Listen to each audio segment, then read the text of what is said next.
This broadcast has been brought to you by friends and partners of Alfano Ministries International. Thank you for partnering with us today.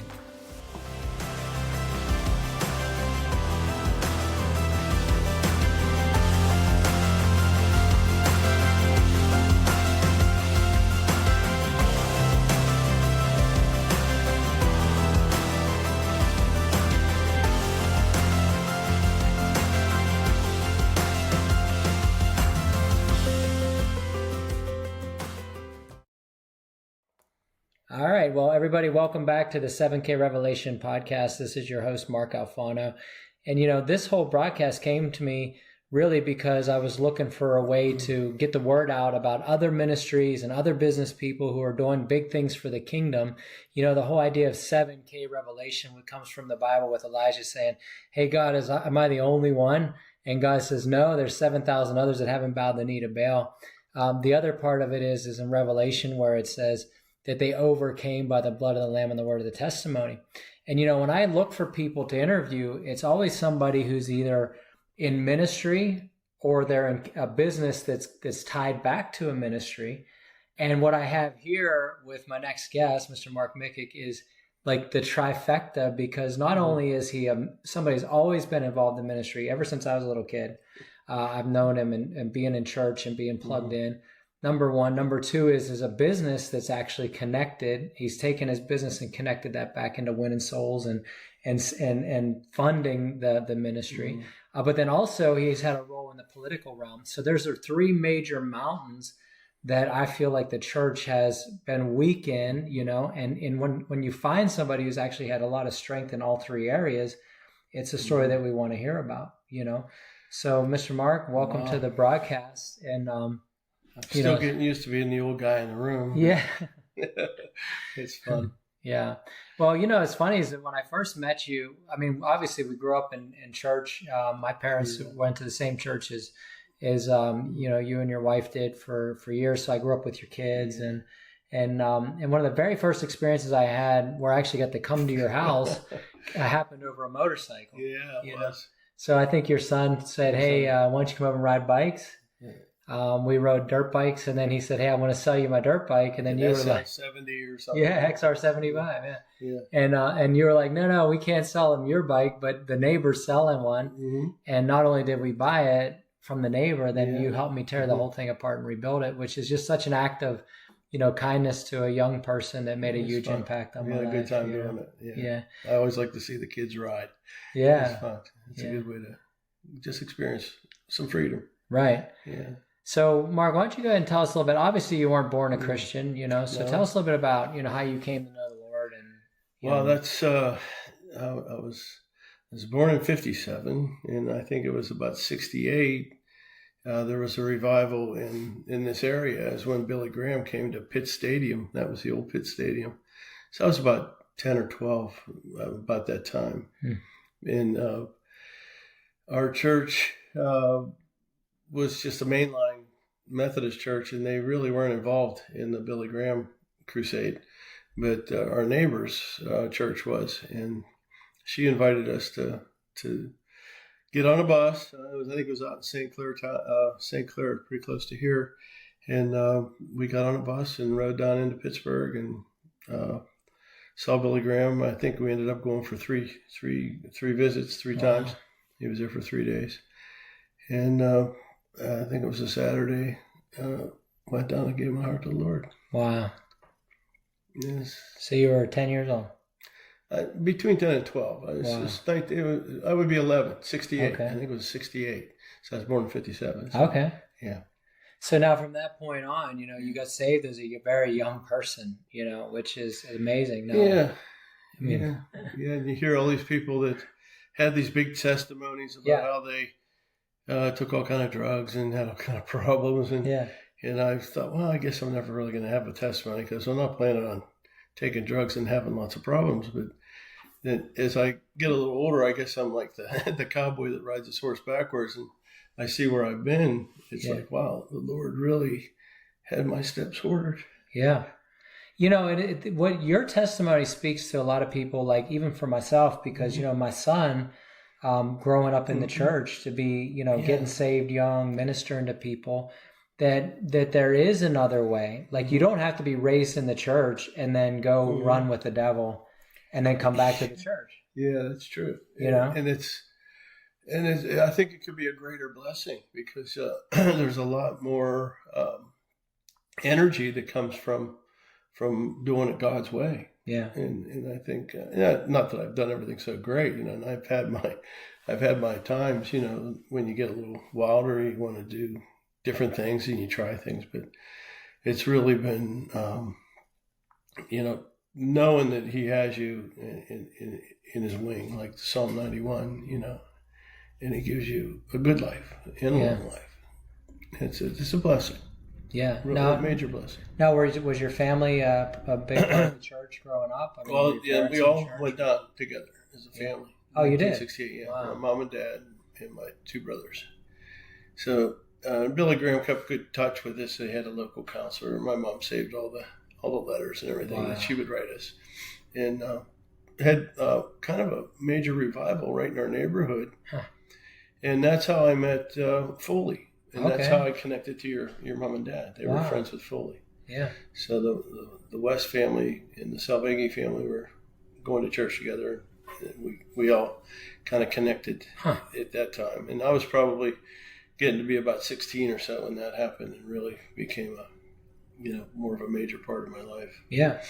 Wow, that's amazing. It's funny because I've interviewed so many different people now, and I've had people who actually were connected to Billy Graham's ministry. And I always tell the story about, it was one shoemaker who witnessed to one boy, who witnessed to another person, who witnessed to another person, who witnessed to Mordecai Ham, who witnessed to Billy Graham. And and then Billy Graham comes to Pittsburgh in 1960s, and my mom gets saved, and you get saved, and it's still making this everlasting impact. So you never underestimate the one, exactly. The one, and even the impact that you've made on the kingdom through your witness and your being like somebody who's been able to live a godly life and really let the Lord shine through everything that you do. So then tell me about some of your earlier times with the Lord. And, as you were coming up through, did you feel a call to ministry, or was it just something like, I want to be saved, but I'm going to do, get into business, or how did that start to open up for you? I was always kind of industrious. I like to work. And so I just kind of felt that was my ministry, just to work and to do things. And used to, my dad actually took me to work when I was younger, and I was about 13. He put me on a job, and I was worked in the tool shed and sorted tools out, and we did a lot of industrial jobs. So there's always a lot of stairways involved, a lot of running up and down the steps. And the older guys, they didn't really care. They didn't really like me being there in the first place, but then when they started running up and down the steps and found out I would do that for them and bring their tools to them, they started to like me a whole lot more. So, and basically, your dad's there, so you have to kind of go out and earn some respect, because you don't. They treat you like, well, your dad's here, so they treat you a little differently. So, and that was kind of my family tradition was, my dad said, work your favorite hobby and you'll always be having fun. So that's awesome. I've always enjoyed working. That's a great advice, And so now your business, Lighthouse Electric, was started when? When was it? In 1984. Okay. The year before that, my dad went to his employer at the time, which is like my uncle, just a great guy. Took me in and showed me how to work as well, and gave me a job for $1 an hour when I was 12 years old. Oh, wow. Hey, it's good. And I think I got double time once in a while when I did a good job. Your $2. And that was, my dad would drop me off in the morning at a horse farm that he owned, and I'd be there for 12 hours a day for 6 days a week. Wow. And he, obviously we weren't slave labor. We were having fun and swimming in ponds and playing with the horses and the dogs and chickens and everything else he had on there. So it just gave me a nice work ethic and kept me out of trouble, I think, as well. Yeah. Back in those days, a lot was going on. That would have been in the early 70s. Okay.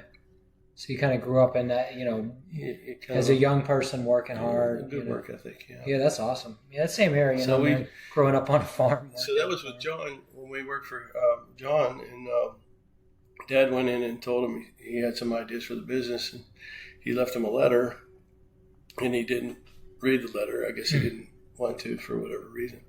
Dad said, well, I told you if you didn't read it, I was going to leave. So we left the company. Actually, I was in a really good position then. I had a good job and a good. I was already starting a family. I was had Anton was a baby, and we had Aaron was still in the oven, and it was kind of just wow. You're on top of the world. Next thing you know, we're out there, nothing. Right. So my two brothers came to work at the same time with us, and my youngest brother Todd was an apprentice electrician for another company, and I was my brother Neil and I started out with Dad right off the bat. Okay, so with your business, is it mostly electrical work or? Yeah, we were electrical. The nice thing about electrical is everybody knows Jesus was a carpenter. And I always say, well, the big man, he was an electrician because he said, let there be light. I love it. And electricians are known for doing their best work in the dark because we're trying to make the lights come on. So, wow. So we've always, and we're like the first guys on the job with the temporary and the last guys off hooking up your doorbell. So it's just, we've done a lot of data work, and a lot of icon jobs have come along since 1980. Everybody thought, wow, that wasn't really a good time to be thinking about starting a business. Yeah. In the 80s, there was a little bit of depression going on there. And we were able to come together and get some jobs. Our first job was a parking lot light in the church that had the bus that took us to the Billy Graham crusade. Okay. Yeah. And that was kind of humbling because we did a lot of bigger jobs than that before, with our other company. But it just started to grow. Yeah. And it went on from there. And I remember our first job that was $100,000. It was like, wow, that's a big job. Now we're doing jobs that are hundreds of millions of dollars. And I always say, if you want to make numbers big, just add zeros. I love it. Just keep going, right? Yeah.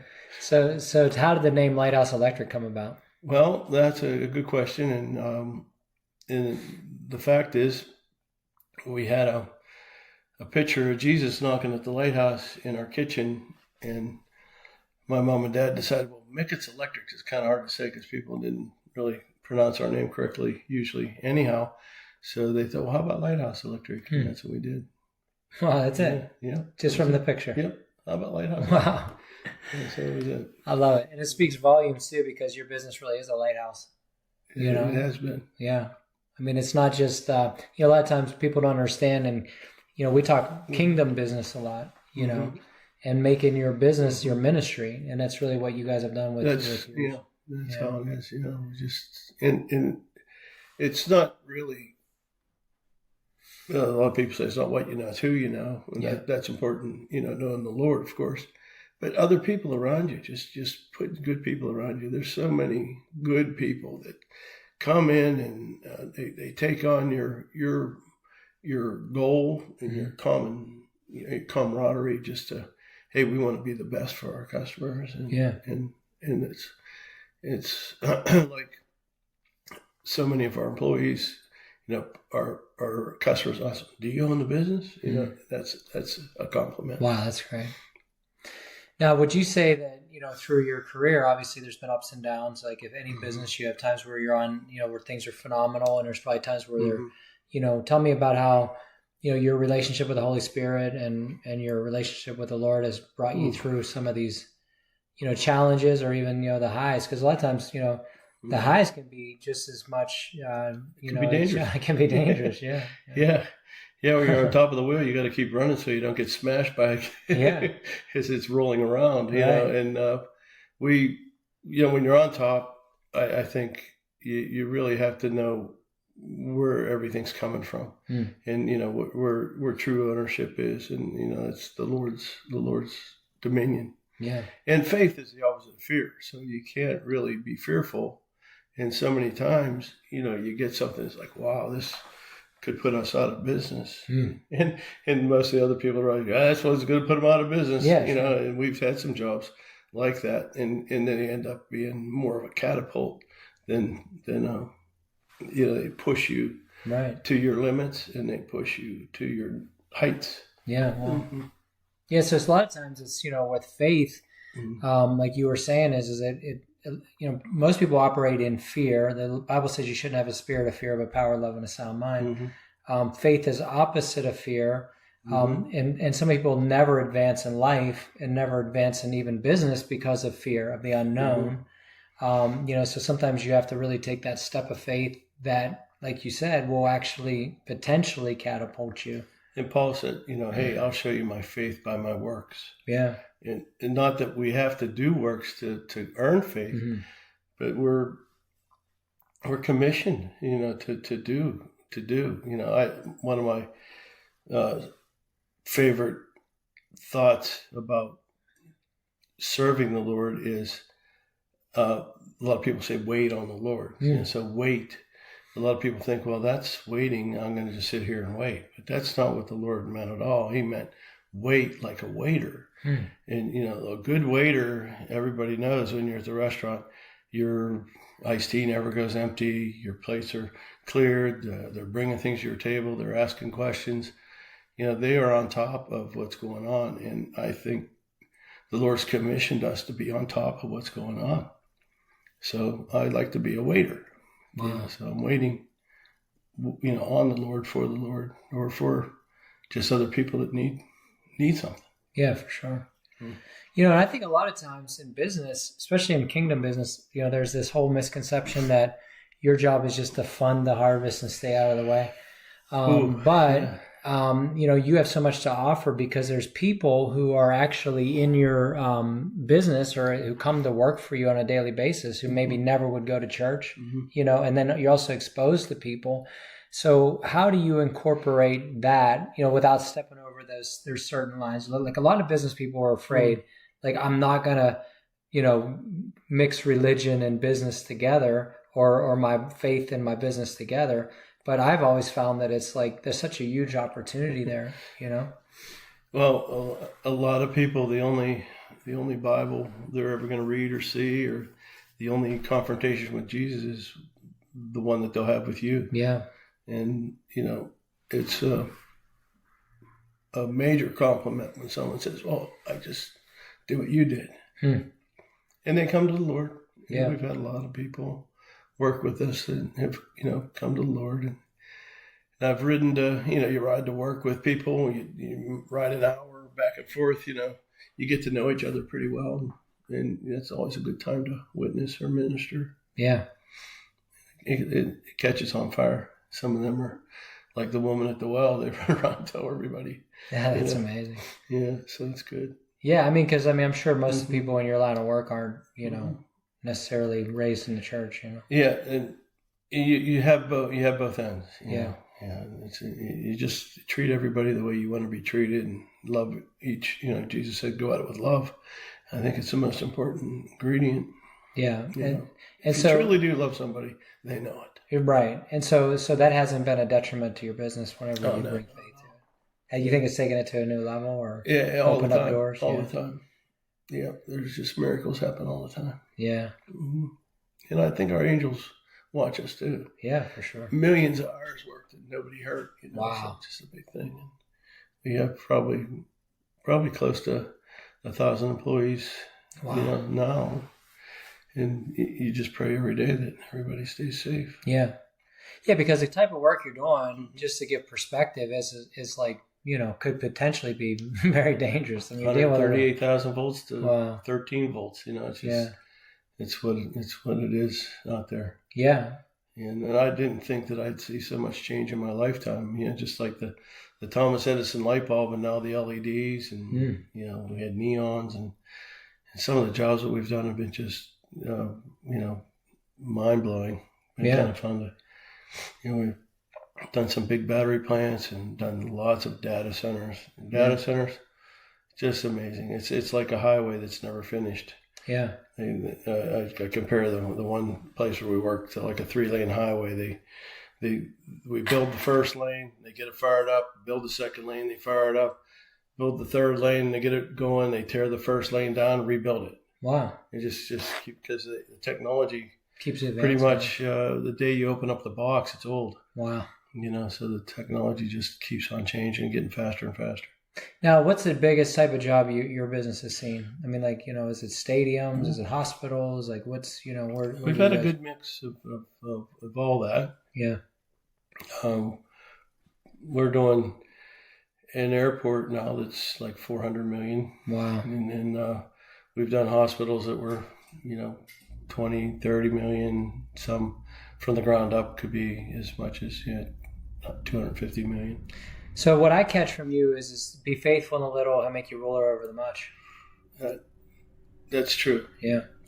And the doorbell job is just as important as the big job. Yeah. The data center. Yeah, and also to have time for people. Take time for people. I mean, just like you helped me with the dirt bike all those years ago. It was fun. Yeah. And if you enjoy it, that's what's great. My dad always said, enjoy what you're doing, and you're always going to be just having a good time. Yeah, and one thing I always teach people is your gift makes room for you, and so it sets you in front of kings, and and so you think about you have a gift that has put you in places that you probably never dreamed you'd ever go. Yeah, so many times, I'll be there and I'll almost have to kind of pinch myself to think about how'd I get here, right? And these are important people I've met. I know all my political people around me. That's been fun just to be involved. And the Lord, I think, tells us, hey, I never complain. If I have something I want to complain about, first thing I want to do is figure out what am I doing wrong that's making me not able to be in the right position here. Why am I complaining? Number one.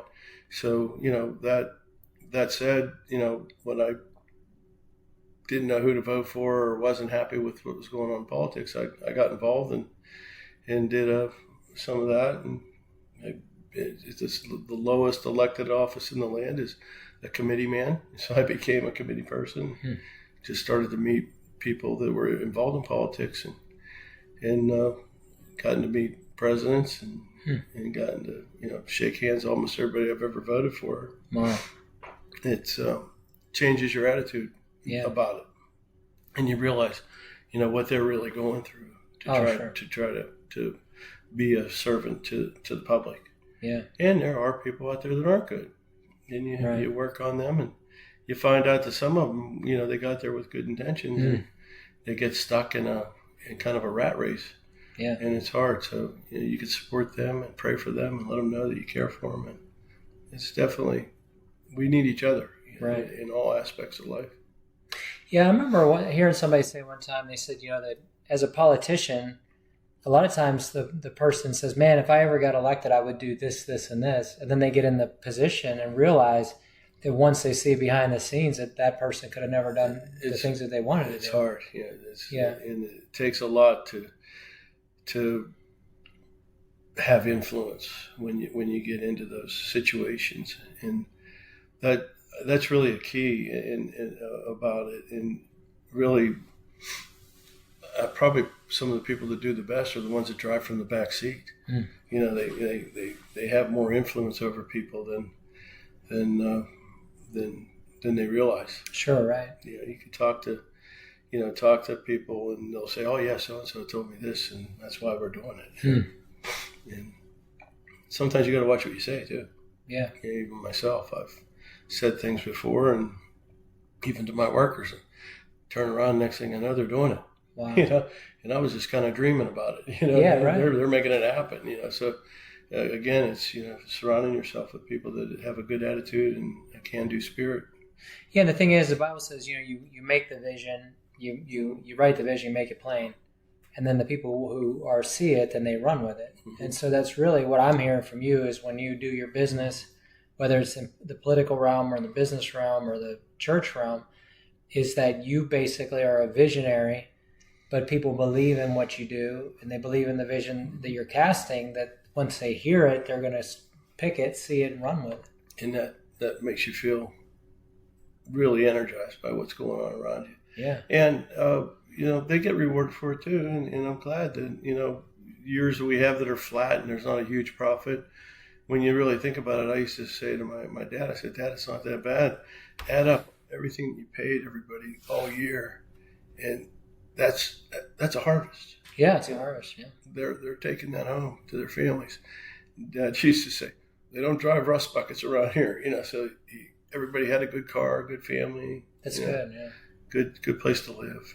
And you feel like you're helping people do what they do best. Right. Yeah, and it's a testimony to the people around you too. It's like, a lot of times, here's the other thing is there's a misconception in business with this is that, oh, you own the business, you're, man, the guy, everything's gold, he walks on water type of thing. But in reality, I remember owning a restaurant where there was months where I was the last guy to get paid. Yes, that's exactly what happens. If anybody doesn't get paid, it's us. Exactly, it's right. The family members are the ones that are running the business. So, yeah. Yeah, the other checks go out once a week. That's right. Yeah, they have to. So tell me this, how is the dynamics of being a family business, because it's not just you, it's you and your brothers and your kids and, all this other dynamic of it. Sometimes people really struggle. And you see so many, in fact, in some of the associations where I always see companies that they peak out at about $80 million worth of work annually. So they do about $80 million worth of work, and we've had people come to you. How do you do a job that's $450 million? You're doing $500 million a year as a company, or heck, we're headed. I think the way we're going, we're probably headed to $1 billion a year here in the next 5 years. And my answer is, you don't look at that big piece. You look at the small piece. I think the first day I went to work on that horse farm, my dad said, he said, if they hand you a teaspoon and they send you over to a great big pile of horse manure, I don't know if he said that or not, but he said horse manure. And he said, just start on one side, start cleaning it up and moving it from here to there. And lo and behold, that's exactly what they asked me to do. Yeah. There's a big pile of manure, and I like driving a tractor and taking the manure spreader. So I grabbed a shovel, and every morning I was usually the first one there at 6 o'clock in the morning because my dad dropped me off on his way to work. And I'd have 2 or 3 loads of manure out the door and spread on the field before they even got up in the morning. Wow. But you just start on one corner and keep working your way through. Yeah, right. So you don't look at the big. It's like eating an elephant one bite at a time. Yeah, set a goal, set a small goal. Yeah, and take that one. Like the Lord said, if you're faithful in the small, you will be given the big one. Yeah, because the bigger work is just a bunch of little jobs put together. Now, I notice a lot in the Bible. You hear these stories like of guys like Joseph, where they're given these downloads from heaven. They kind of set things free, or like, has there ever been times in business for you where you've, had a dream or seen something that's like, man, this could really unlock something for the business, or? Yeah, I think so. Yeah. Yeah. We've taken on, I'd say probably in the last 10, 15 years, the idea that we could do prefabrication in our business and treat our business a little more like a manufacturing. And, because so many things on the job, when you go to build them on the job, the conditions could be snow blowing sideways. It could be like today, very hot, just hard place to work. And we found that the more work we could do in a good conditioned space and a good clean work area, and we probably have, we could use about 200,000 square feet of space. We're probably working at 100 right now of shop space. Okay. where we build what we call racks, or we build hangers. We bend pipe. For our business, we do a lot of pipe work, a lot of conduit, and a lot of the wire goes in pipe. And we ship it out to the jobs, and they put it up in the air or drop it in a ditch, and it's it's getting the attention of other businesses. Wow. We've been asked by 2 huge corporations to come and show them what to do, show them how to do it. They ask you to come to work because they know you're doing something different. Yeah. And we actually did a job for a customer and was able to give them back $30 million. Wow. Just because we saved it in the budget. Jeez. And that's usually a labor savings. Yeah. Yeah. Yeah, because now you're use that Holy Ghost wisdom to say, all right, let's do some of this in a shop and then ship it out. And actually it's somewhat of an investment because when you first start it takes a while to figure things out, and it's almost a little disappointing. You say, well, we spent a lot of money figuring that one out.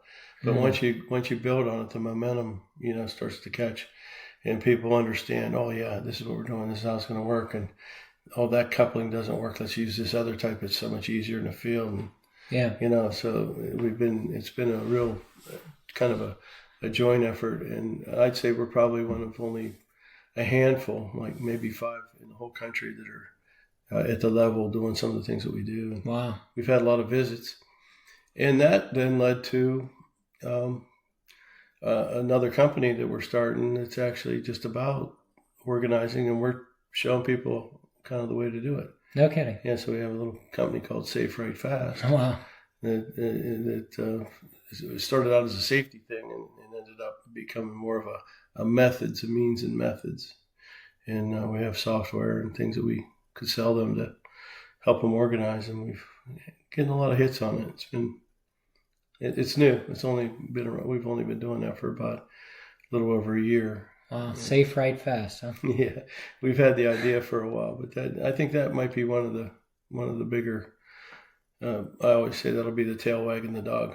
Yeah, Lighthouse will be small compared to that business.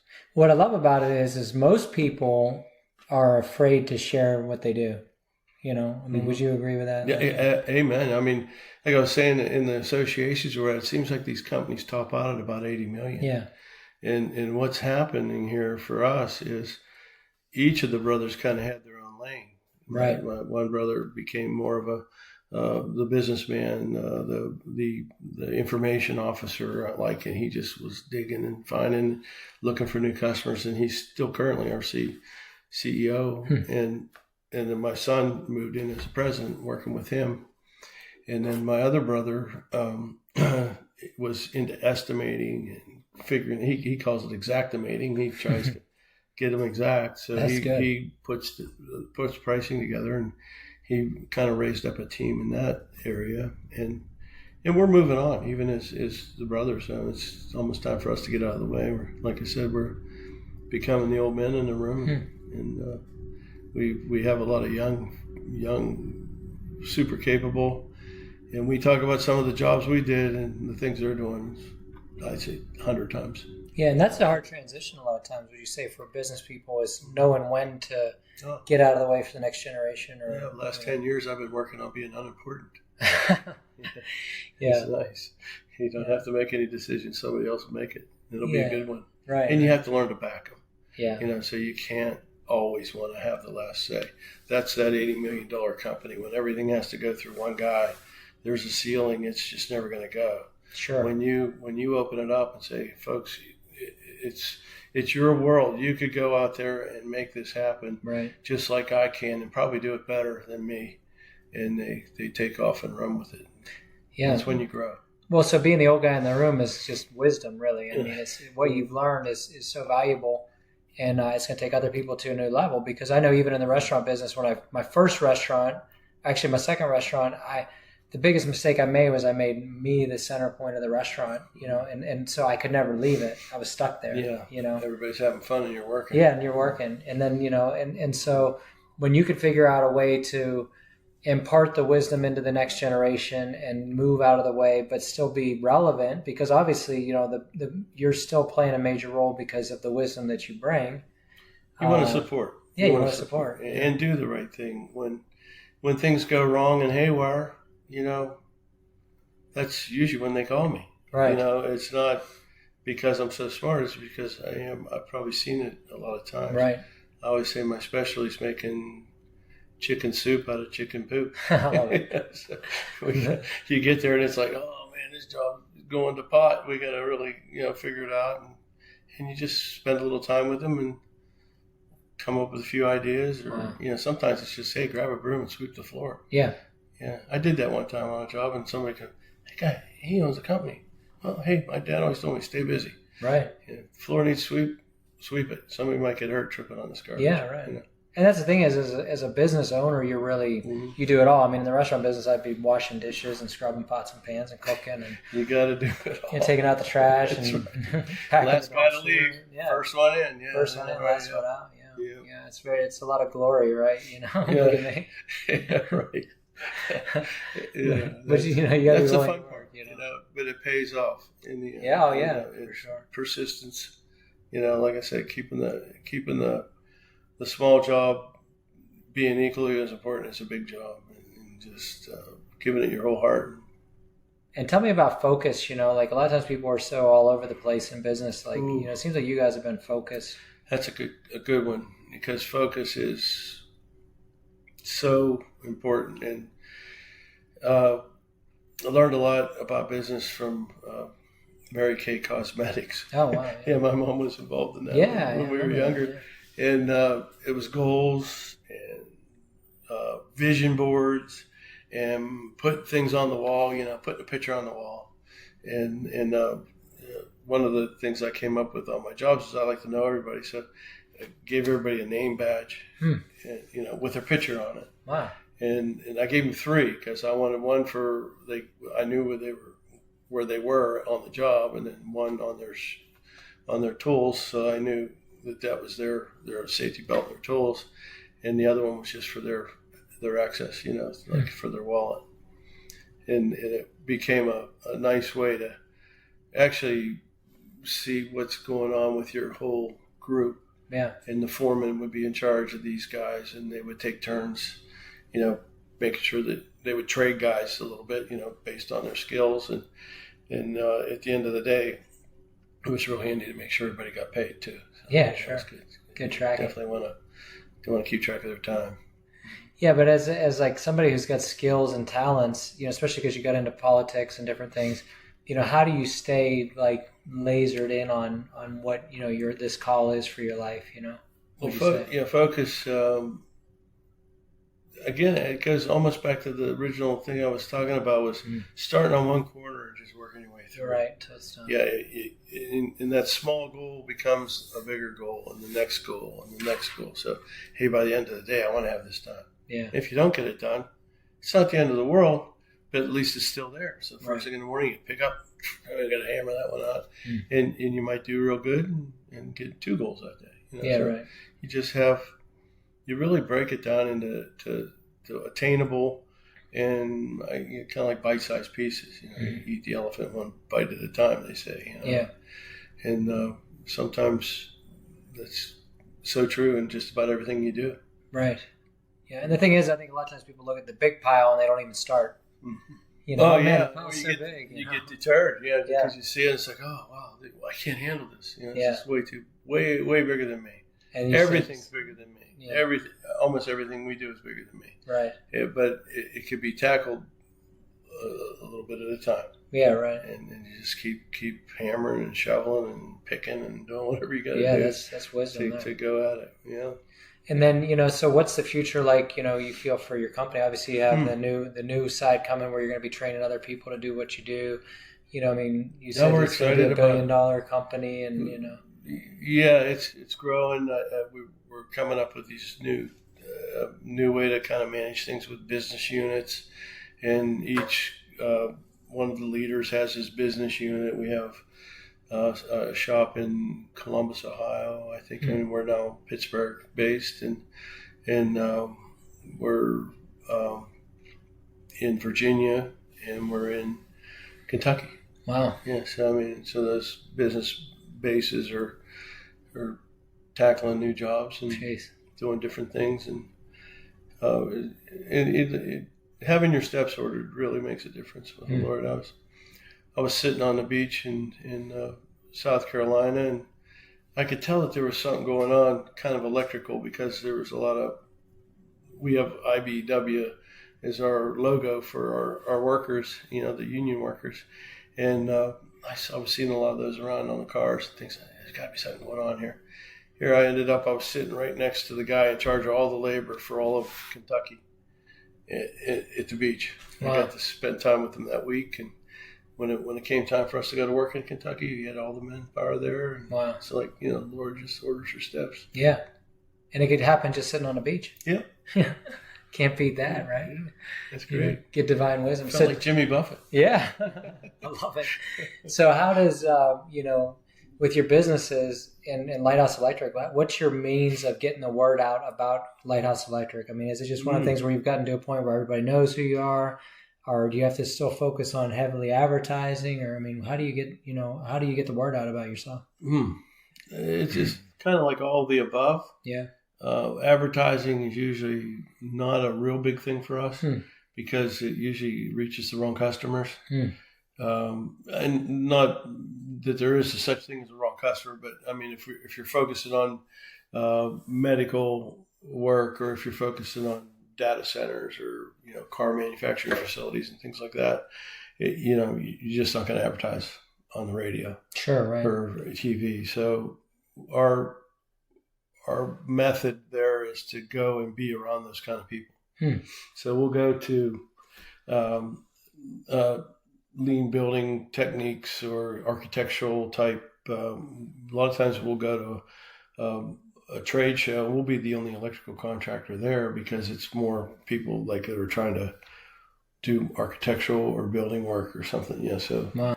So it kind of makes us a little bit of a center of attention sometimes because we'll show our racks and some of our building methods. We'll share that at those kinds of things. And that's probably led us to more of the bigger work than anything I could think of, and it's association. Again, it's not what you know, it's who you know. Sure, right. And you want to know the people that are going to make decisions and say, hey, we want to try this. What's it like to get 6 miles of pipe in with 3 guys in one day? And they start to talk about it and they want to be a part of it. Yeah. And if I could say one thing, the methods that we're working with now and with the fabrication and the kitting and things like that have really brought our jobs to be on schedule, and that's probably what saves more money than anything. Wow. It's all kind of a 4D operation where you have schedule and you have a building that you're building in 3D. You wouldn't be able to do the prefabrication without the CAD drawings and the models. A lot of our electricians have come into the office and they sit at their desk and they read the drawings and they kind of put all that material together and figure it all out and bend the pipe and everything. And it's all done on CAD. And that drawing comes out and it goes down to the shop and they build it right. I mean, we have pictures of our drawings and pictures of our racks, and they look. One has red colors on, the other one just looks like pipe. So it's wow. It's kind of neat. So technology has been a major influence on the growth of your business. Very much so. Yeah. And so instead of rejecting it, you embrace it. And, some people are afraid of it. They didn't really want to see the car. The guys that had the horse barns. Yeah, right. Yeah, they want to see it. Yeah. Turned out being a good thing. Sure. Yeah. Yeah. And now it seems like there's a major push towards electric cars and things like that. You know what I mean? So it's like, what's the future that if somebody's watching this thing, like where do you put all your chips into? You know what I mean? I could from not a whole lot of experience, but with enough to be able to understand what's going on. The whole electric car thing is amazing, but the caveat is my neighbor came over and said, "Hey, I got an electric Jeep," so she wanted me to send somebody to hook the charger up. I said, I'm going to come over and do it myself. I want to see this. So I went over, hooked up her charger, and it's an all electric home, and the whole running during the hot season, even with air conditioning, the house only draws 40 amps of power. The charger for the battery pulls 75 amps. Wow, on fast charge. Wow. Yeah, it's way more than the whole house. So if everybody on your street gets an electric car, there's going to be problems. Yeah. Because you're going to blow up the distribution system from the power company. Wow. Yeah, the houses, they just aren't designed. Our infrastructure is not designed to handle that much of an inrush, of power. So that makes me feel good in a way, because there's a lot of work out there for electricians. Yeah. Because and you hear people talk about infrastructure, that's a lot about what they're talking about. Right. Yeah, we need to come up with new ways to distribute electric to homes to make sure that they could run those kinds of things. Yeah, sure. And the thing is a lot of times people don't realize that most of our electric is coming from coal, natural gas and coal and sources like that. Yeah, the sun panels, it's always fun to see those. Yeah. We hook a lot of chargers up, and they always have that big sun panel on top of the car charger. Yeah. I could let you know that that's only running the credit card machine. I love it. It's not doing much. Yeah. It's not doing much. Yeah. So you still need the coal-fired plants and the natural gas right power now. plants. Yeah, we need to let. I was going to say nature take its course, but it might not be nature. It might be more like capitalism. Yeah. Let the business itself take care of itself. Right. People are going to get these things because they want them. Exactly. Yeah. And I'll tell you, it's a lot of fun to drive an electric car. Yeah. They are fastest thing you ever got into. They are amazing, but they still only go about 300 miles. Yeah. So you got to weigh that out. But the battery technology is changing. The motor technology is changing, and it'll come. Yeah, we'll do it. I mean, we'll be flying things around like George Jetson. Yeah, for sure. It's coming. We're going to figure it out. It's interesting. We just got back from Europe, and the big thing over there is LP. So everybody's using propane in their cars because it's $4 for a liter of gasoline. It's $180 to fill up a little car. With gas, so they switched to natural gas. Yeah, and it's a great alternative. It works good. Yeah, it works good. And it's funny because here, we have an abundance of natural gas, but there's nowhere to fill up your car with it. Yeah, you know what I mean. Same with electric. Again, we just need to start to change our thinking a little bit. And the gas, propane gas is great for running vehicles. Yeah, it gasifies at 40 degrees instead of like 300, like liquid gas. Yeah. So, like you said, it's obviously the business should be running as opposed to saying, hey, look, by this year we all have to be all electric. No, it should be based on the supply and demand and then I think that's a better way to drive a market. Yeah. If you build a great electric car, everybody wants to buy it, then, everybody's going to buy it, and then everything's going to flip. But and you see it. You see it happening, yeah. Yeah, there's a lot of that. But I think there's some people who never want to give up a gas engine. Yeah, I know. Ford has changed their thinking a little bit on their electric vehicles, and same with General Motors. We've worked in both of their plants, and it was kind of gun ho at first, and had to hurry up and get things done. And I think we need to think about this a little bit. And I think the market's actually going to drive it for sure the way it should go, instead of the government trying to drive it. Yeah, ultimately, especially in America, people, they have a voice and they're going to push back in certain areas, and what makes sense is going to prevail. So, but that was just a side note, getting you off on electric cars from what you do. Now, part of our interviews is obviously, we've gone through your progression, your testimony. What I love about your testimony is that you stayed in the faith. How long you been married now? Married 47 years. 47 years. Got married 77. How many kids? We have 4, Great. 3 boys and a daughter. And how many grandkids? 11 and 1 great grandchild. Come on. Yeah. Wow. Oh, great grandpa. I love it. Like I said, the older guy in the room. Yeah. And Get old too soon, smart too late. And so the thing is like, hey, you know what? The legacy that you have is going to impact so many.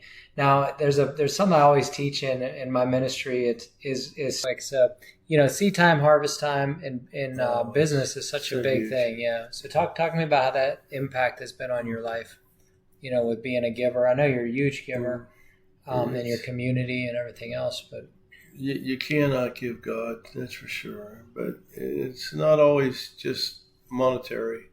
It's your attitude and the way what you do with other people, how you treat them. And I think again, that's just good seed. When you put those kinds of, you plant seeds of kindness and love and friendship and things like that, it comes back 100-fold. Yeah. Mm-hmm. And that's pretty much how I like to live. Yeah. Mm-hmm. Yeah, it's pretty simple. And you try not to be negative, Right. I mean, negative speaking, negative thinking, people are getting what they say. Jesus said, whatever you say, could say to this mountain, be picked up and thrown into the ocean, and it'll do. It has to obey.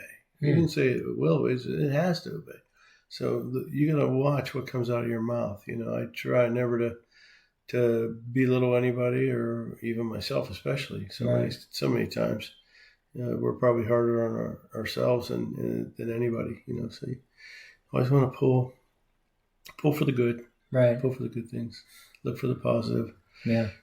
Try to, make the best out of what you have, and it works. Yeah. So somebody getting started out, whether it's in business, ministry, politics, whatever it is, like you said, you're the old guy in the room, I might represent that statement. And so, what's something you would tell somebody just kind of getting started out? Some lessons that you've learned over the years, Wow. Yeah. Act on your dreams quickly. Many times I'll think of something and I'll say, man, we should do that. And then I'll sit on it, or I'll be busy doing something else and I won't do anything. Next thing I do, I turn around and somebody else is doing it. Or, maybe I lost my opportunity. Yeah. And I think that, there's nothing, don't be shy about your dreams. Go for it, do it, tackle it, and again, that's where everything else kicks in. Focus a little bit at a time. Don't get disappointed. The small things lead to big things. Just all that. It's a continuous cycle. Yeah, I mean, you're on the top a lot of times. You're in the valley a lot of times. I like to hit the valley hard, and I hit it hard and get the momentum so you can get up the next hill. Wow, you see it coming. You're, oh man, this is going downhill. You just hit it hard and go for the other side and try to get back up again. Yeah, right. It's a kind of a wave, sine wave. Yeah. Man, that's some good stuff. I love it. Hit it hard. Yeah. Just keep it simple, right? Yeah, and really so much. I mean, so many times we overthink it, get complicated. Then you get fearful because you're thinking of everything that could be wrong. God hasn't given us a spirit of fear, but He's given us a sound mind. That's right. And if you think you're stupid, ask for wisdom. So I do. I feel stupid every day. Yeah. I say, Lord, man, help me through this. And He does. Wow. Because it's just, if you ask for it, I'll give it to you. Yeah. And He was really impressed with King Solomon when he asked for that, and not gold and not castles and not many other things that I'm sure I could ask for. Yeah. Mm-hmm. Yeah. So if you ask the Lord for wisdom, He's going to give it to you. Basically. Yeah. Yeah. People didn't think I was that smart. They probably still don't think I'm that smart. Well, you're getting it done, right? You're winning at the game of life, which is the most important thing, It is a sort of a game. Yeah. And that's why I say you kind of ride it. You're riding it. I like to ride things. I know the world is full of rust and corrosion. That's what keeps us busy working on these things we like to ride. But it's fun, and when you have a good ride, it's like, wow, that was a good ride. Yeah, right. Sometimes it's a little tougher one. Yeah. But you ride it out. You do what you can do. You do your best. You try to make it so that everybody has a little bit of win in the situation, and I think God honors that. Yeah, I love it how you said it. It said, "Act on your dreams right away. Don't wait." I think that so many people get frozen by fear and they don't move forward. And just go for it. Yeah, go for it. That's all I can say. Just go for it. If somebody wants to do something, man, come on! I want to watch it happen. Let's go. I want to see you do it. I get excited with them. Now, let me ask you this, because I mean, this ties into that. A lot of times people won't do it because of finances or logistics or things like that. So, I mean, you have this dream. It's like, man, I really want to do this, and then all of a sudden you're like, man, we just can't afford to do it. You know what I mean? Well, every once in a while you do have to use a little bit of restraint, you know, or you could calculate that and figure out what it is going to take. And sometimes I call it, maybe sell the sizzle instead of the steak. Yeah. So you tell people what you're going to do and you get them excited about it, and then they'll get behind you. And, maybe you could tackle a little bigger project if you get some help. Yeah, right. All the money belongs to the Lord. Yeah. And like you said earlier, we were talking, when you trust him, he frees it up. Yeah. It comes from wherever, there's been times when, your bank account's pretty empty and hey, that's a good time to give it to the Lord. Let's just clean it out and give it all to him. That's right. Yeah. And the next thing you know, it comes back in because you actually had the faith to act on it. Cast your bread on the water. Yeah. Yeah. That's what the Lord said to do. Yeah. And it keeps coming back. Yeah. Yeah. It's pretty fun.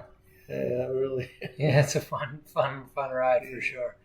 Yeah. Well, that's amazing. I mean, you're an entrepreneur, family person, you lived a great godly life and just have that example to people. To my wife and I, you and your wife have been a huge blessing to us. And, ever since even I was a little kid, I mean, I don't think but I don't even think you realize the impact you made even on our life, being so far away. And so it's always good for me. It's like, I always have been taught to honor the people who helped us on the way up. It's like, there's a whole thing about it, you treat people on the way up as the way you'd want to be treated. You know what I mean? Absolutely. I mean, that's a number one. Yeah. And don't go home or go to bed even being mad at anybody. Yeah, that's good. Don't even, don't take communion unless if you have aught against your brother. The Lord said, and it's like, there's, how am I going to even pray at night if I'm mad at my brother, or whatever. So that's been a good rule in the family business too. That's good. Yeah. Is don't go home mad at anybody, and if you do, make a phone call or get it straightened up before you hit the pillow. Yeah, because I mean, I remember watching Orange County Choppers, and those guys were always fighting. That's a family business area. And then you think, man, is this how family businesses are? I think they're all wearing orange suits now. I know. But I remember watching it. I was like, man, these guys just can't get along. Yeah, it's a little bit of the show. Yeah, sometimes you got to do that just to make a little noise. Yeah, right. Or else nobody will tune in. Right? Yeah, right. Yeah. So I remember watching that, saying, "Man, if this is family business, who the heck wants to be in it?" But I love about your story is that your families just work together. I'm sure it hasn't always been roses, but there's just like any other family business, there's going to be the ups and downs and things like that. But man, you guys are just such a great example to people. It's humbling, really, when you see where the Lord brings you. Yeah. Well, you heard it here first. I mean, it's such great wisdom, and as you go back and re-listen to this broadcast, I'm sure that each time you listen to these things, you grab more and more out of it. I mean, for me, I do these really for myself.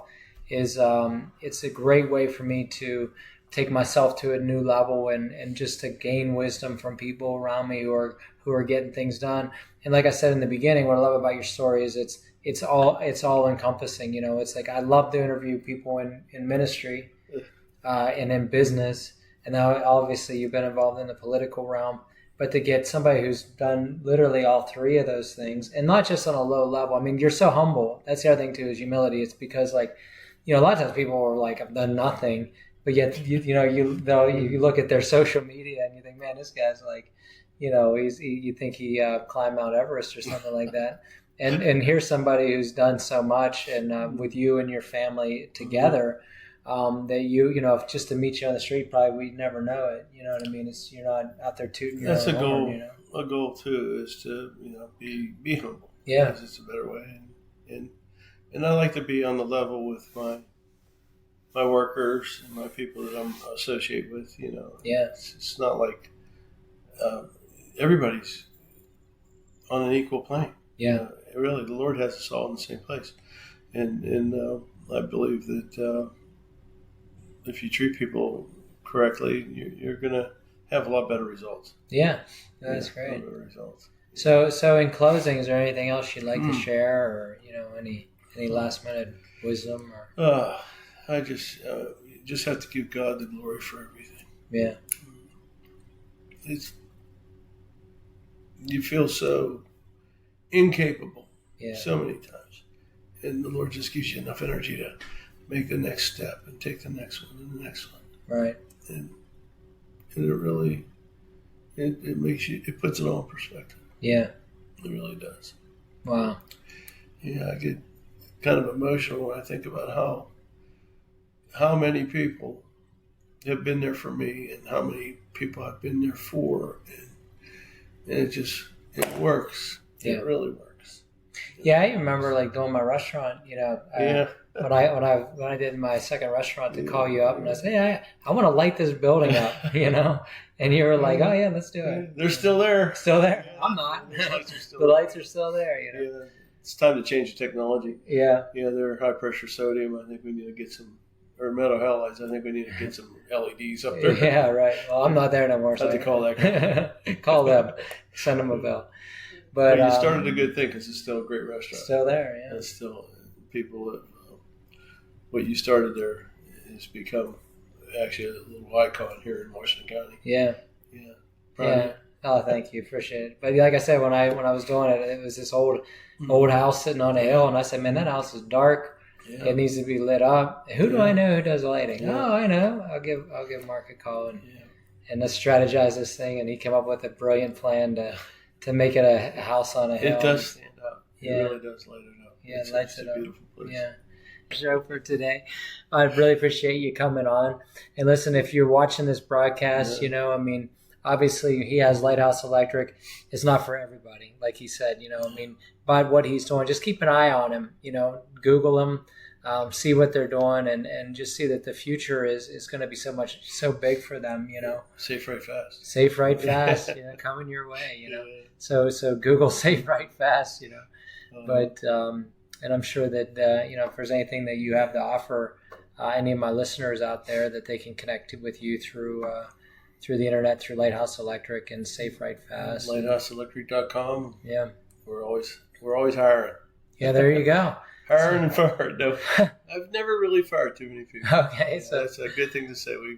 They leave sometimes on their own, or they go on to do their own businesses. Yeah. A lot of people we've worked with have started their own businesses, and I like to always have a clean slate when we part ways, and we help each other out. That's awesome. Yeah, so it's a great community out there. So they're always hiring. So if you're an electrician or somebody who's in that field, go to lighthouseelectric.com and connect with this amazing company. And it really is an amazing company with a great culture. So, but listen, that's all we have for you today for the broadcast, and until we meet again. So bless everybody for watching. Thank you so much for coming on. Yeah, it's great having you. So. Wow, what an amazing testimony. Every time I do one of these broadcasts, I actually get more out of it than I think anybody, really. So it's just an amazing thing. The Bible says that they overcame him by the blood of the Lamb and the word of their testimony. And that's really a big part of what we're doing with these broadcasts. It's sharing other people's testimonies. We want to get more of this out there, because the more testimonies that are shared, the more that we can overcome. When you hear somebody else and what they went through, it makes it so much not so much easier, but it gives you this victory before you even set out, because you say, hey, that person went through it and they were victorious. I can do it too, and I can take ground for the kingdom. It's been an honor to be around these people who are out there getting it done, whether it's in business or it's in ministry. And there's more to come. So we need you. We need your support. We need your partnership. So what I'm going to do is I'm going to put a link below to my Zephy account to either partner with us, or if you want to be a part of our European trip, whatever it is that you want to do, because there's so much coming this year between Europe and we're going into Guatemala and other countries in Central America. And we're calling it out all through the United States to bring the message of kingdom business and marketplace ministry to people who really don't know their place in ministry. They know I'm good in business, or, in the secular world, but I don't know how to cross that over. And that's what we're doing. So if you want to be a part of that, if you want to book us, you can always send us an email.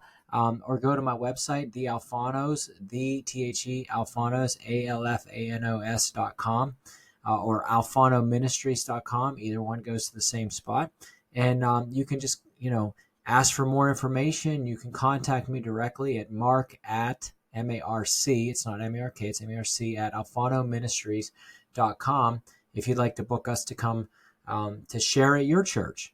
And like I said, if you'd like to partner with us, we prefer Zephy, but we also do Cash App and Zelle and all that other stuff too, or even snail mail.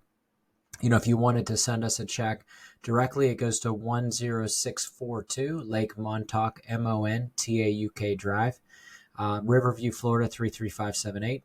And, so either way, any of that works for us. But, we're planning on bringing more content like this. We've already got a bunch recorded that'll be put out mostly on Fridays. That's my plan, is to put these out every Friday.